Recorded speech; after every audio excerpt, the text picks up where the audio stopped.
On my wedding day, my family left during my vows to celebrate my brother's promotion.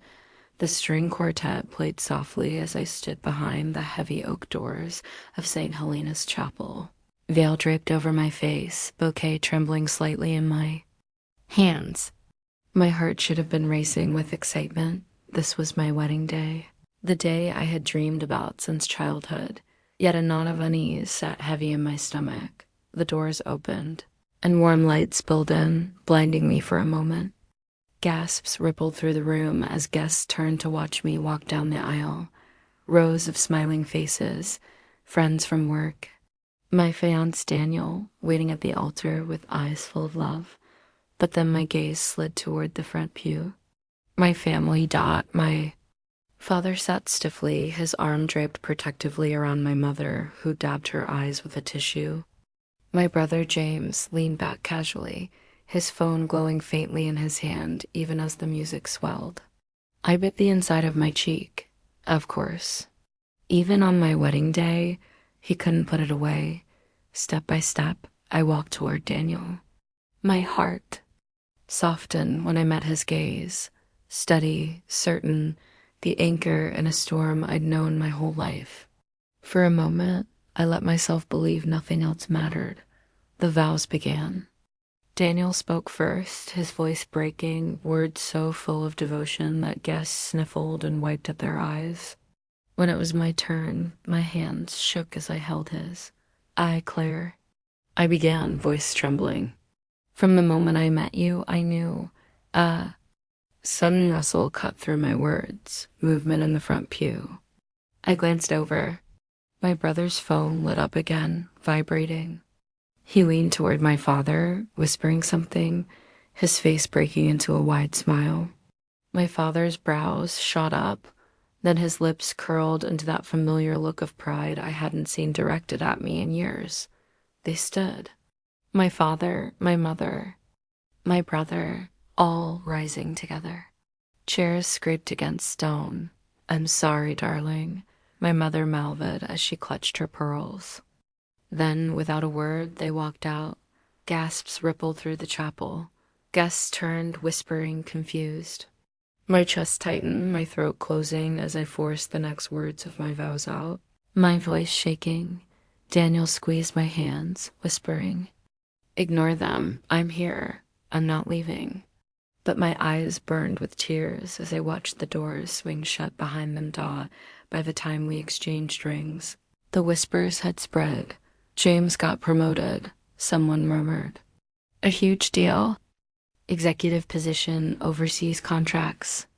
My family had left my wedding, not for an emergency, not because they were ill, but to celebrate my brother's career move. On the day I was supposed to be the center of their world, I was once again invisible. The reception felt like a blur of forced smiles and hollow laughter. Daniel's family surrounded me with kindness, his mother hugging me tight, his father offering toast that made me laugh despite the ache in my chest. But every empty chair at the family table felt like a knife. Their champagne glasses were still full, their plates untouched, when the cake was cut. When the music played, when Daniel pulled me close and whispered, "You're my forever," all I could think about was the sight of my parents' backs as they walked away from me without hesitation. That night, alone in the bridal suite after Daniel had fallen asleep, I sat at the vanity, makeup smudged, staring at my reflection. The satin of my gown shimmered under the dim lamp, but I had never felt less radiant. I opened my phone. No messages, no calls, not even a congratulations. But then, scrolling absent-mindedly, I saw it on Facebook. My mother's post. A photo of James at a restaurant, champagne in hand, grinning like he owned the world.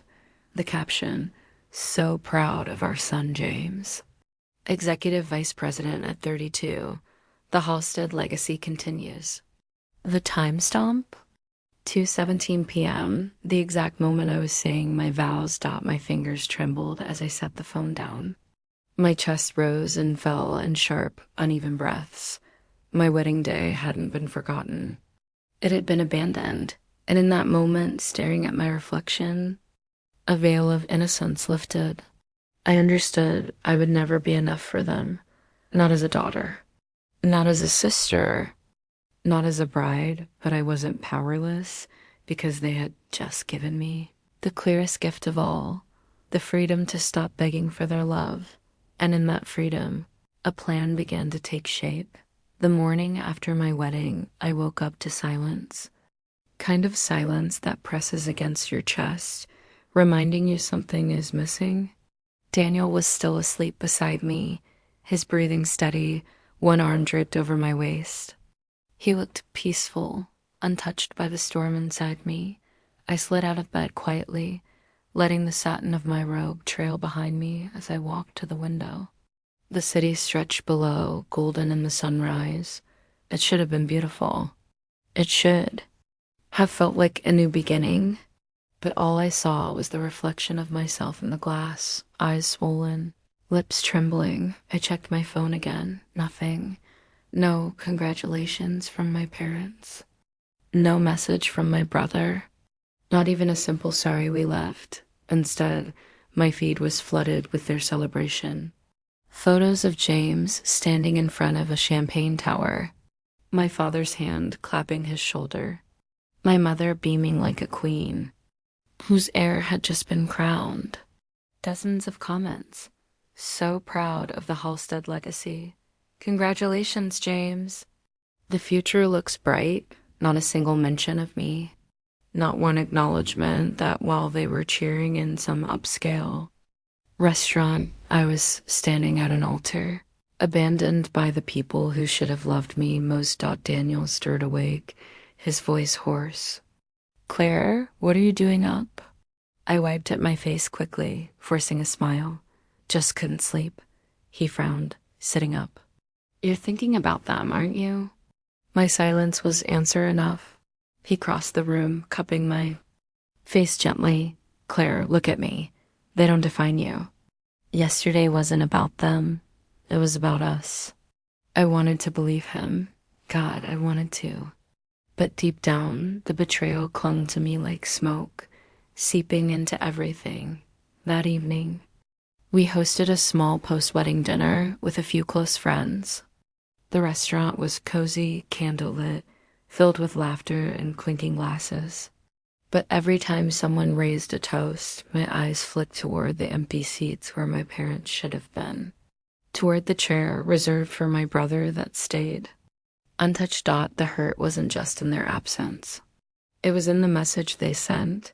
You will never matter as much as he does. When dessert arrived, Daniel squeezed my hand under the table.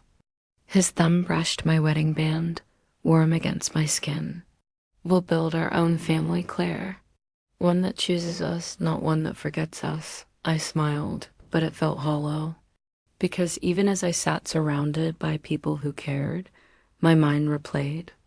The moment my parents stood and walked out, that night after everyone had gone, I found myself at my desk, laptop open, searching.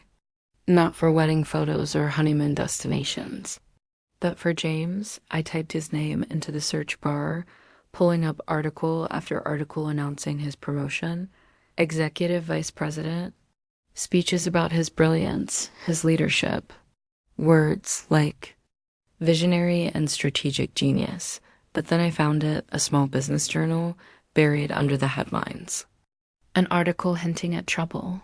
Halstead Corporation expansion raises ethical questions.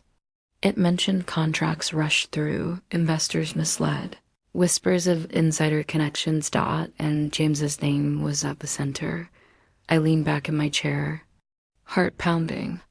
My brother's promotion wasn't as pristine as it looked. Beneath the champagne and applause, there were cracks. Cracks my father and mother refused to see, or worse, deliberately ignored. For years I had stayed silent, swallowing the bitterness, letting their favoritism crush me. But now, as I stared at the articles, the whispers, the threads unraveling at the edges of James's perfect image, something inside me shifted. They had left me on my wedding day. They had abandoned me without hesitation, but maybe, just maybe, This time, I wouldn't stay invisible. The following week was supposed to be my honeymoon. Sunlit beaches, champagne breakfasts, lazy mornings with Daniel. Instead, I found myself back at our apartment, a suitcase still unpacked in the corner, my mind circling the same wound over and over. The world thought I was a newlywed basking in joy. Inside, I was replaying the image of my parents rising from their seats as I said my vows. Daniel tried. He booked a spontaneous weekend trip, made candlelit dinners at home, whispered promises into my hair at night. But even as I smiled, part of me was elsewhere, scrolling through articles, digging deeper into the story of James's promotion.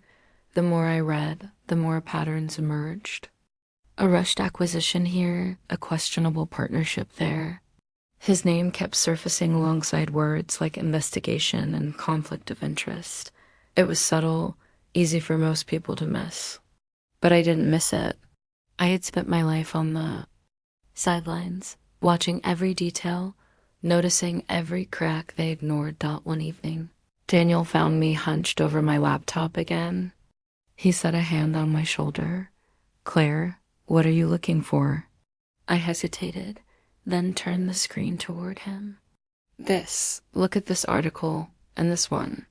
There's something wrong with James's promotion. It isn't clean. He scanned the headlines, frowning. Are you planning something?" The question lingered in the air. I closed the laptop slowly. "I don't know yet, but they left me Daniel on my wedding day, and all to celebrate this." My voice cracked, anger bleeding through the words. If they want to worship him, then maybe it's time someone showed them the truth about their golden boy. Daniel exhaled, rubbing the back of his neck. "Just be careful.